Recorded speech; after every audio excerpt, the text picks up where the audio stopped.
China is lit. Glad to have you, amazing viewer. If you're still stuck here, then you're missing out big time. China is lit. You've heard it. So for those who have discovered that China is lit, they are looking for ways to settle in China. And the obvious questions that they are asking is what the main aim of this video right here. You could also be doubting the safety of this place, but I'm sure I've come across the highest level of safety. I've shared so many clips here about safety in China, but I think this is the highest level of safety I've ever seen. Before we dive into this compilation, like the video, subscribe if you're new here, share your thoughts in the comment section. There's a lot to learn from this compilation. Follow through and you'll enjoy. Check this first. Guys, in China, at a restaurant. Last time, around 5 or 6 days ago, I just forgot a pin to, we use for our iPhone to change the SIM. And I've asked this restaurant, and literally speaking, they have saved it. You check it out. They have given me back. Even this tiny thing will not lost in China. That's how safe is China, guys. 4, 5, maybe 6 days ago, I just remembered that, okay, I forgot at a restaurant when I was changing my cover. So welcome to China, safest country in the world. Subscribe for more videos. I'll see you in the next one. I think the hardest thing people don't talk about is that coming to live in China, and then you realize this is one of the best places you ever could live in, like the sort of lifestyle, sort of life quality is incredible. But then you start to think as a foreigner, oh, maybe I could consider living here forever or for the next 10 years or for a longer period of time. And then you're met with first of all, you might not actually meet the love of your life, and you're hindering the possibility of meeting someone that could match with you and also want to live in China, or even someone from here that you could fall in love with or build a family with. It's very hard compared to other countries that have more diversity. I often get asked about where are the best places to live in China as a foreign person, and it's a really difficult question to answer, guys, to be honest with you, because it really depends on what you're looking for and your reason for living in China. If you're coming from a seaside place, then you probably want to go down towards the south, right? Sanya, that area, go close to the beaches and things like that.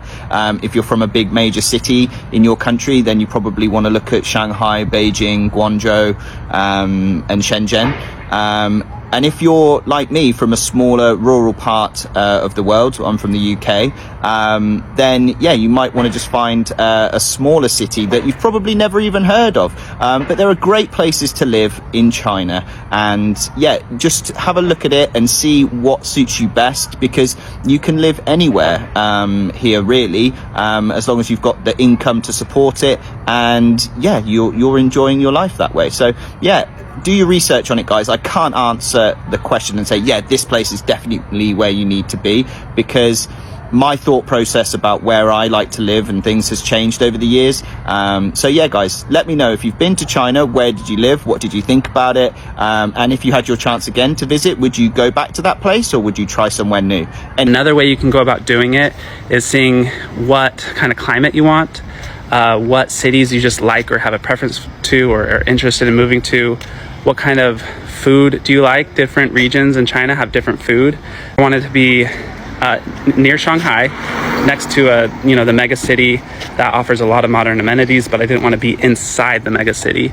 So I looked for cities outside of Shanghai. So this is Nantong. It's about an hour by bullet train, an hour and a half. So yeah, it's next to Shanghai, so we have the major airport there, so we can travel the world or go back home pretty easily.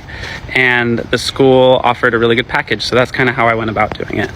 As a Black American, I lived in Tier 1 cities in China, Tier 2, Tier 3, and Tier 4. And I'm going to break down the difference between each category. This is from my own personal experience. A Tier 1 city like Guangzhou, you're going to pay way more money on food, transportation, products, apartment, cost of living. Everything is more expensive in Guangzhou. I lived in a Tier 2 city, Changsha, cheap. Everything was cheap. The cost of living, my apartment, food, transportation, everything was cheap. I also lived in Suzhou, which is a tier 3 city. Cheap. Everything was affordable. Problem is, when you get to the tier 3 city, this is when the cameras start coming out. When you come to the tier 3, this is all you're gonna see. You go get some food, you get on a train, you walk down the street. These people never seen a black person before. I stayed in a tier 4 city. It's not even a city, it's a town in China for 6 months. These people never seen a black person before. I'm talking about everywhere I went, they like this. Everywhere I went, I seen somebody do this. In a tier 4 city, nobody speaks English. Don't go to a tier 3 or tier 4 unless you know somebody or you're going there for a valid reason. The rural areas have their own small towns, which are bustling with life. People are out having fun, spending money with their friends and family, and there are no pickpockets or troublemakers around. And in Chinese, this is what you call people mountain, people sea. Ren shan, ren hai. It seems like these towns hold their old traditions, but they have new houses, new roads, and new bridges. And they also have free public toilets. Today, I'm in Suzhou for an event. Let me say this clearly. Suzhou is not just the city next to Shanghai. In 2025, Suzhou's GDP will reach nearly 3 trillion RMB, making it China's 6th largest economy, bigger than many countries, and is one of China's most open cities, home to thousands of foreign invested companies. But here is what most foreigners don't know. Suzhou is also known as a governor-making city. In the past decade, 4 Suzhou party chiefs were directly promoted to become provincial governors. And in China's political system, a provincial governor manages a population and economic size equivalent to an entire middle-sized country. Why does this matter for foreign businesses? When foreign companies choose where to invest in China, the career trajectory of the city's top officials matters a lot. In a city's leaders get promoted regularly, it usually means the business environment is strong, reforms are happening, or the city is strategically important.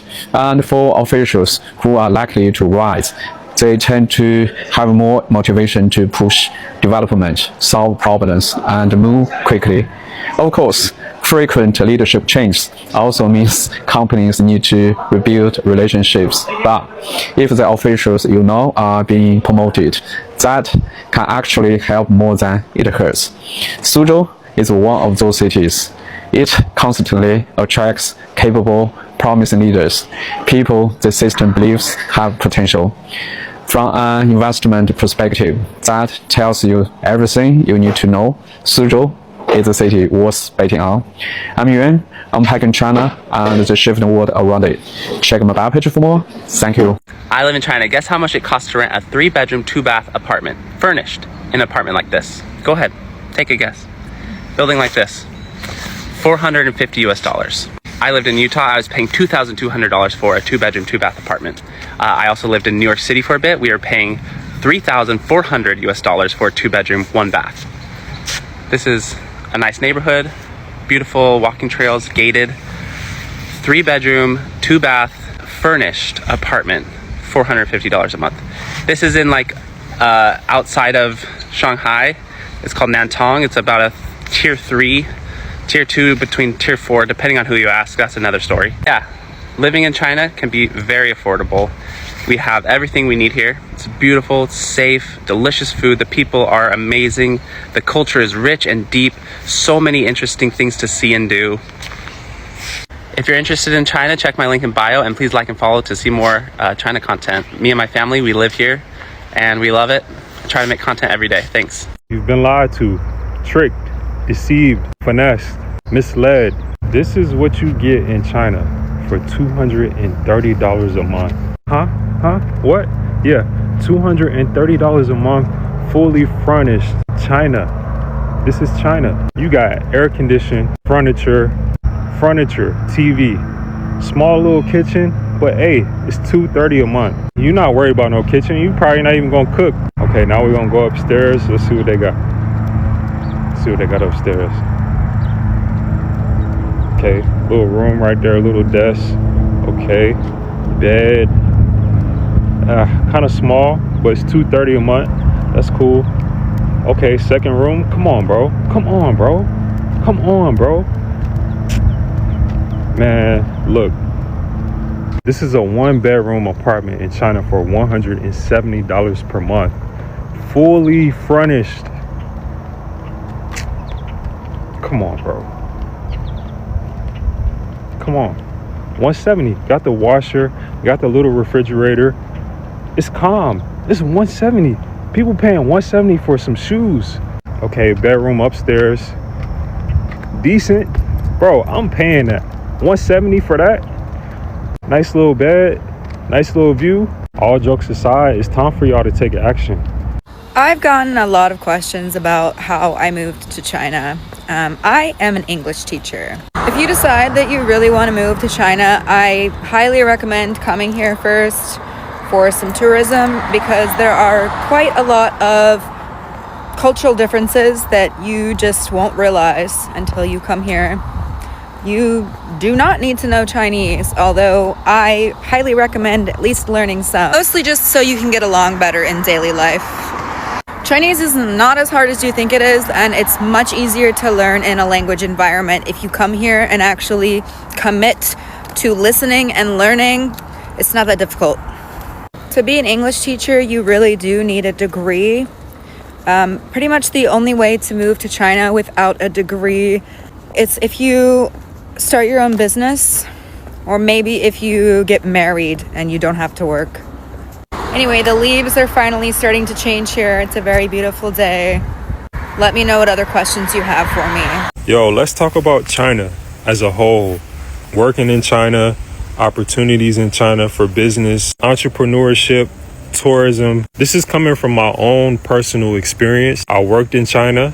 I played professional basketball in China, and I started my own company in China. I'm going to tell you everything that you need to know. Okay, number one, working in China. People need to realize if you make $3,000 in America right now, you're probably going to get paid $3,000. You can get paid the same amount in China, but the best part is you're not going to pay for your flight. You're not going to pay for your living expenses, which means that $3,000 goes directly in your pocket. This is after taxes, by the way. They have salaries where it's $3,000 before taxes, or you can tell them you want $3,000 after taxes. Schedule is pretty slight. I'm not gonna lie. I've seen jobs that will give you like 20 hours a week, 25 hours a week. You're not gonna be working hard like here in America. And I know some people in China, they don't have the right job, or they don't know the right people. Because I'm the type of person, if I go somewhere, if I'm gonna travel all the way across the world, I need to make money. I need to be comfortable so I can lock in on what I need to do. All right, number two, entrepreneurship. I started my own businesses with manufacturers, and it's so easy to get around in China as an entrepreneur. Factories are near, and literally you can start your business inside of China. And what you want to do is take advantage of your American passport. Use the internet,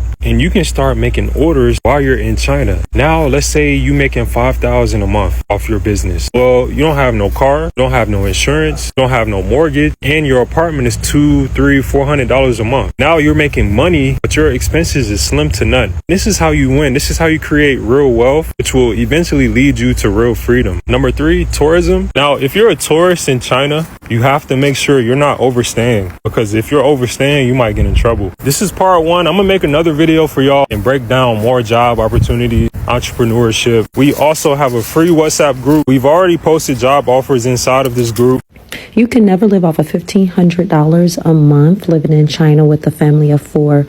The fact that people do not believe that this is possible, let me just write down all of the bills I have for the month. We live in a 4-bedroom, 2-bathroom apartment, and our rent is $625 a month. Our utilities are a little bit under $75 a month, so I went ahead and rounded that up. Our groceries for the month, if we don't do a Sam's Club or a Costco's run, It's about $400 a month, and that is also including eating out. Our transportation is anywhere between $90 to $100 a month. Again, I rounded that up for you all. And our internet is with our cell phone, so they're combined together, and that's only $55 a month. And yes, this is for 4 people, so we save anywhere between $200 to $245 a month from. Yes, this has been our budget living abroad for the last 9 years, and it is possible. 5 cities in China with the largest numbers of Africans. And if you're an African coming to China, finding yourself in one of these cities can make life more better. So 5 is Shenzhen. Shenzhen is the tech hub of China, and it's closer to Guangzhou. So 4 is Shanghai. In Shanghai, you'll find black students and professionals, and many Africans live and work there. So 3 is Beijing, and that's the political capital of China. So there have been reports often list Beijing among the cities with the growing African diaspora's presence. 2 is Yihu, and that city is situated in Zhejiang province. So it's a major trading hub drawing many African traders. And you're also going to find a lot of black international students in this Yihu. And 1, you think it's the famous place you know in China, and it's not. So please follow me, like and share this video. So the last one is Guangzhou. Many of Guangzhou's African residents, particularly traders, come from West African countries like Nigeria, Malay, and that of Ghana. Second thing with China is that it's so hard to get a residence permit. It's not one of those countries where you could just like live for 5 years and then all of a sudden you have like a residence permit through your work or through your school. No, you always have to give a reason to be here. You always have to apply for a visa. I heard that maybe there is like some sort of green card you could get, and it's a long, hard process to apply to. But generally, it's so hard to settle down here. But at the same time, you try to consider going other places and elsewhere, and you're like, where can I go? Like, nothing compares to living here. I don't know if I'm the only person who's experiencing this. I hope this video has been beneficial to you to this extent. There's a lot to share on this topic because there are so many things to consider once you want to move to a foreign land. So yeah, it's good that you conduct further research. I believe that this video will be able to give you some guidelines on the things that you can look at so that you don't find yourself living in a tier city where you are spending more than you're earning, and then it becomes hard for you because you heard China is cheap, but not everywhere is cheap. You see that there are different tier cities that you have to consider depending on your income level. And also, being an English teacher, I've seen that it's helping a lot of people living a good life in China, just like the one on your screen right here. She's a teacher. You've seen a life of teachers, good houses, you see. Yeah. So if it's something that you can look into, but there are also business visas that you can apply, and it gives you multiple entries, and it gives you a longer stay visa. It's something that I think I should do more research and bring to you a detailed compilation on that, so that we're able to cover this fully. That was it about this compilation. Like, subscribe, share your thoughts in the comment section, and goodbye for now. Appreciate you.